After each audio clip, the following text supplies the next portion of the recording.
안녕하십니까. 암호화폐 정보를 전달해드리는 닥터 비트맨입니다. 네, 2020년의 두 번째 날도 슬슬 마무리가 되고 있습니다. 신년 계획을 잘 세우셨나요? 네, 2020년에는 세우셨던 계획 모두 이루시길 바라면서 본론으로 넘어가도록 하겠습니다. 네, 2019년 동안 암호화폐 시장에 많은 일들이 있었죠. 2018년 대비 암호화폐 시장이 많이 건강해진 것을 볼 수 있었습니다. 네, 그에 따라 허위 거래량 또한 감소한 것을 볼 수 있었는데요. 네, 차이널리시스가 2019년 허위 거래량이 전년 대비 감소했다 언급을 했습니다. 네, 암호화폐 전문 분석 업체이죠. 차이널리시스의 수석 이코노미스트 필립 그레드웰은 최근 AMB 크립토와의 인터뷰에서 각 블록체인의 온체인 데이터를 통해 허위 거래량을 분석한 결과 2019년 암호화폐 거래소들의 허위 거래량이 2018년 암호화폐 약세장 기간보다 감소한 것으로 나타났다 분석을 했습니다. 네, 이와 관련해 그는 많은 사람들이 2019년 암호화폐 시장이 전반적인 회복세를 기록을 했고 기관 투자자들의 시장 유입이 증가를 하며 허위 거래량이 전년보다 늘어났을 것이라고 전망을 했지만 2019년 허위 거래량 수치는 전년 대비 감소를 했으며 온체인 데이터는 다시 신뢰할 수 있는 수치로 회복을 했다라고 했습니다. 네, 허위 거래량이 많이 줄어들었다는 언급이었습니다. 허위 거래량의 경우 많은 의견들이 나오고 있지만 실제적인 코인의 가격에는 영향을 미치지 못합니다. 네, 하지만 암호화폐 시장을 바라보는 대중의 시각을 부정적으로 왜곡시키기 때문에 당연하게 없어져야 하는 것들이죠. 네, 이러한 소식과 더불어서 비트코인이 2010년부터 지금까지 얼마나 올랐을까요? 네, 전통 투자 자산의 수익률을 압도했다고 합니다.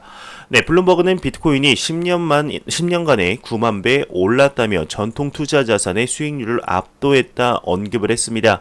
네, 31일 글로벌 유력 경제 전문지 블룸버그가 비트코인 가격이 2010년 7월 이후 최근까지 900만% 이상 올랐다 전했습니다. 네, 미디어에 따르게 되면 같은 기간 S&P 500 지수는 200%, 금 가격은 25% 상승을 했다고 하는데, 네, 미국 3,000개 대기업 주가 지수를 산정하는 러셀 3000의 지수 중에 10년간 최대 주가 상승률을 기록한 이그젝트 사이언스와 인텔리전스 시스템도 해당 기간 주가가 3000% 상승하며 비트코인 상승률에는 전혀 미치지 못했다는 설명입니다. 네, 이와 관련한 미디어는 이제 글로벌 경제 컨설팅 업체 파이낸셜 인사이트의 피터 애트워터 대표를 인용하면서 지난 10년간 글로벌 주요 투자 자산 중에 비트코인 수익률에 비견할 수 있는 자산은 없었다며 글로벌 첨단 기술 열풍 속에서 비트코인이 최적의 시기를 맞이하고 있다 이렇게 언급을 했습니다. 네, 비트코인의 수익률이 이제 10년간에 9만 배 올랐다는 소식이었죠. 네, 수익률이 전통 자산을 통틀어 압도적인데요. 네, 아직 제도권 안으로 도입되지 않았다는 것을 생각하면 굉장히 고무적인 결과가 아닐까 생각이 듭니다. 네, 9만 배 가까이 올랐지만 아직까지 암호화폐의 전체 시가총액이 삼성전자의 시가총액보다 낮은 것을 볼 수가 있죠. 아직까지 성장할 여력이 충분히 남아있다 볼 수 있겠는데요. 네, 이러한 소식과 더불어서 채굴 난이도 또한 상승할 전망으로 이렇게 나타났습니다. 비트코인이 9시간 후 채굴 난이도가 조정이 된다고 하는데 5.76% 상승 전망이라고 합니다. 네, 난이도는 이제 조정 후에 난이도가 5.76% 상승한 13.69를 나타낼 전망이고 또한 현재 비트코인 네트워크의 전체 해시 레이트는 98.13 해시 레이트이며 미체결 트랜잭션 수는 3.4건, 24시간 평균 트랜잭션 처리 속도는 초당 2.73건을 나타내고 있습니다. 네, 채굴 난이도 상승 소식까지 보았습니다. 과연 새롭게 시작하는 2020년 암호화폐 시장에는 어떠한 일들이 찾아오게 될까요? 네, 2020년 암호화폐 시장에서 일어날 5가지를 예측한 자가 있습니다. 그는 누구이고 무슨 일을 예측했는지 알아보기 전에 코인 마켓캡에서 가격 보고 넘어가도록 하겠습니다. 네, 메이저 탑10 코인들 전반적으로 한번 살펴보도록 하겠습니다. 시가총액 1위의 비트코인 같은 경우는 0.73% 상승했네요. 830만원대. 이더리움이 1.91% 상승하며 15만 2천원대. 리플 XRP가 1.39% 상승하며 223원대를 보여주고 있습니다. 네, 비트코인 도미넌스 같은 경우는 68.2%로 매우 강력한 암호화폐의 비트코인 시가총액 점유율을 볼 수가 있겠습니다. 네, 다시 본론으로 들어가겠습니다. OK그룹의 전략총괄이 2020년에 일어날 시나리오 5가지를 예측했습니다. 보도록 하겠습니다. 네, OK그룹 전략총괄은 2020년 비트코인의 시가총액 비율이 이제 70% 이상이 될 것이다 언급을 했습니다. 네, 쉬쿤 OK 전략총괄은 SNS를 통해서 2020년에 일어날 시나리오 5가지를 예측했는데요.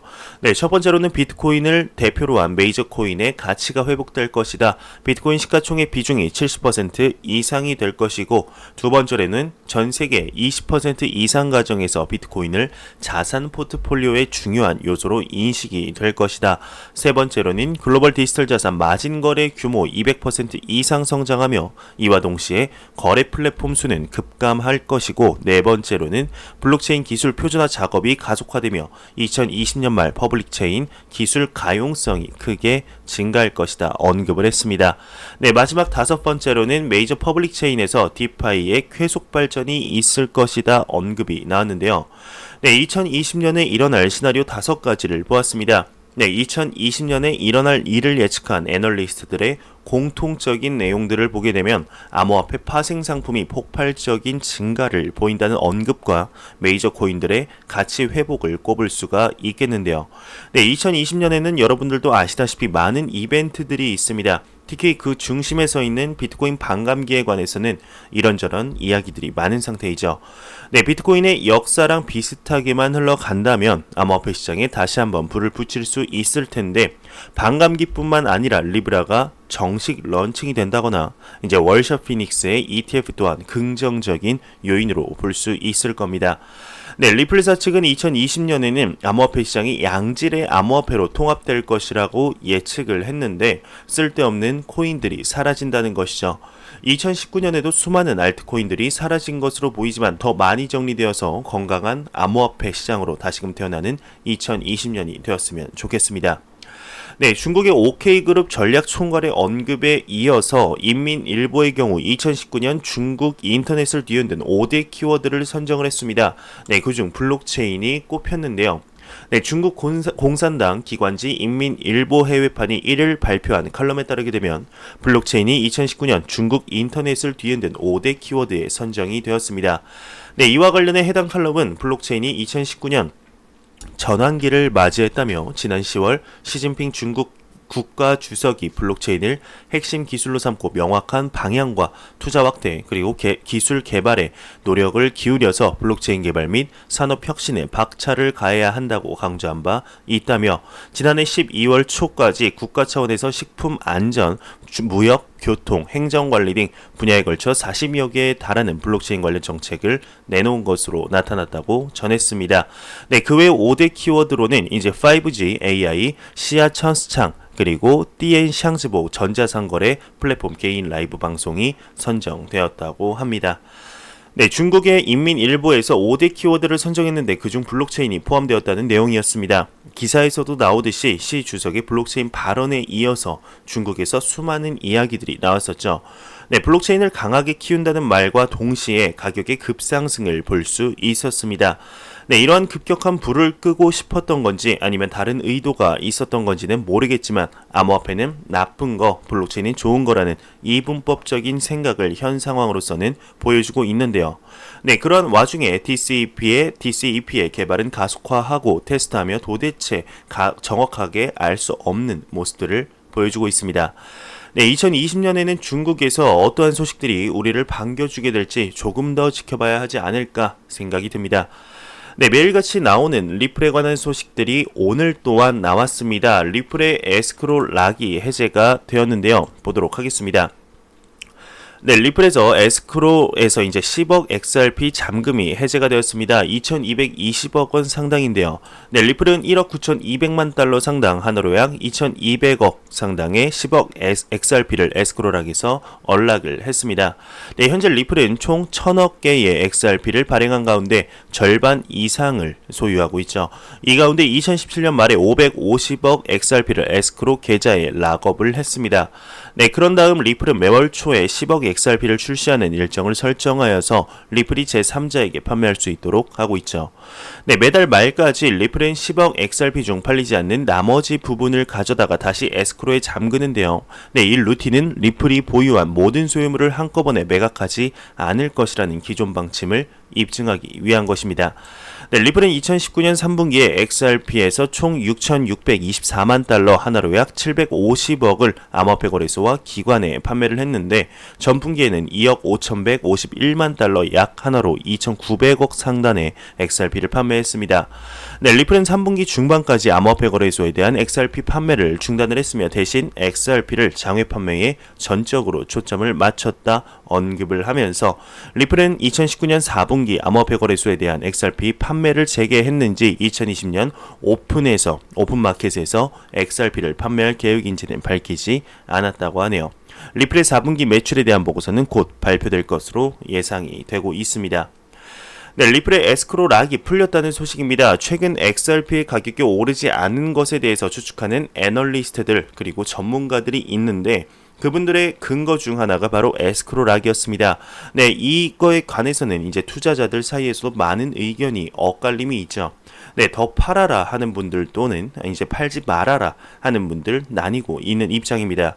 네, 이러한 소식과 더불어서 리플의 투자자분들이라면 봤을 때 그리 좋지 못한 소식이 나왔습니다. 많은 투자자분들이 XRP는 리플사의 이익을 위해 팔지 않을 것이라 신뢰를 했는데 그 신뢰에 금이 가는 소리가 들리는 것 같습니다. 네, 어떠한 소식인지 한번 보도록 하겠습니다. 네, 리플의 CTO, 다시 한번 보도록 하겠습니다. 리플은 2016년부터 12억 달러 상당의 XRP를 판매해 왔다라는 제목인데요. 제목이 굉장히 자극적이죠.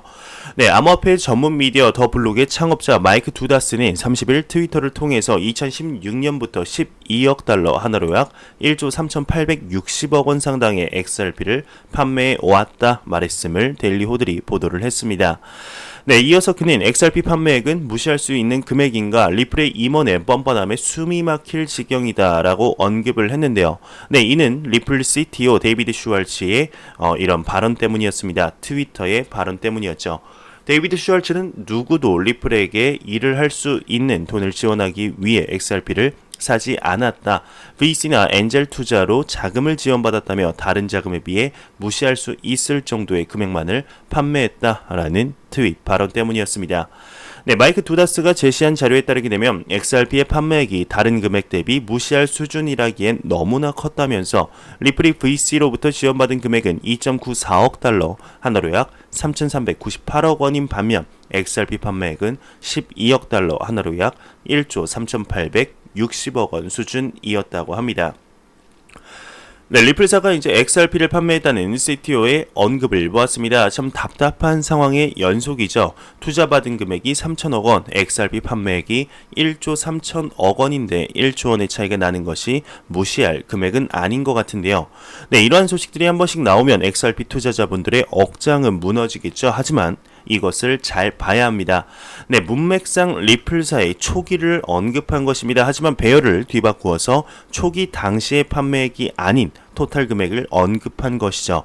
네, 투자 받은 금액은 초기 투자 금액을 언급하며 판매액은 토탈 금액을 언급한 것입니다.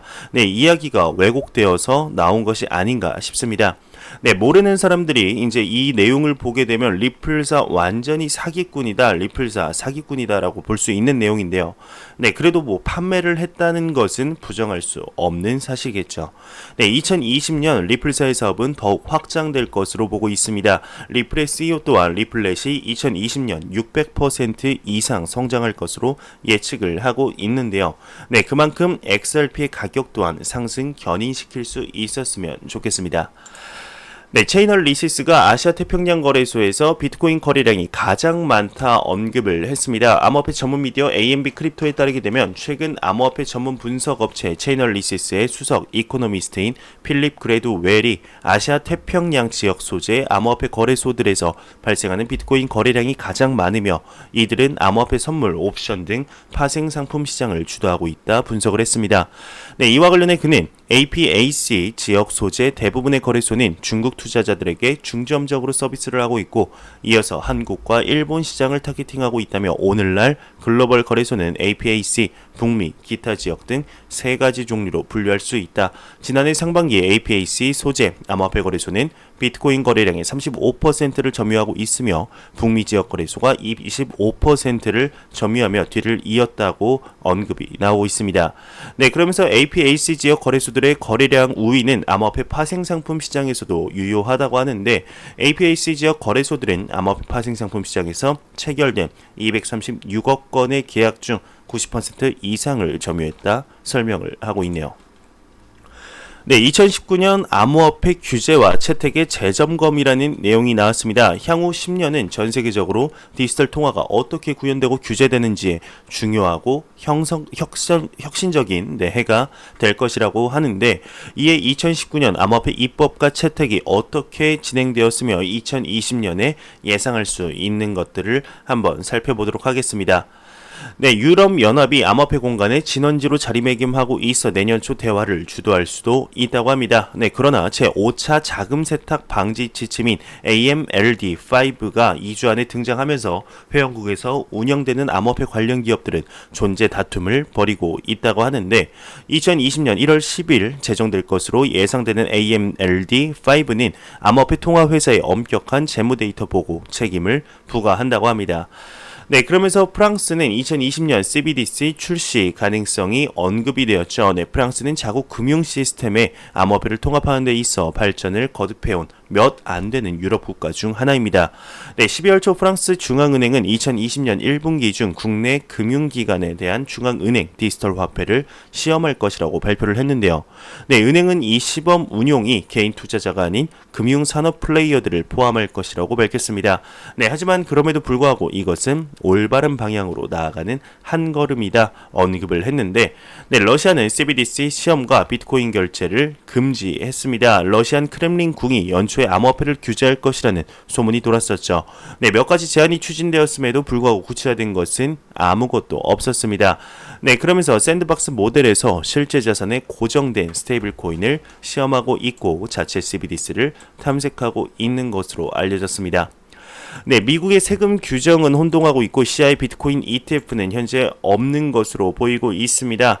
네, 산업 리더임에도 불구하고 미국은 암호화폐 공간을 규제하고 기업들이 어떻게 운영할 것인지 결정할 명확한 규칙을 제공하는 면에서는 큰 성과를 거두지 못했죠.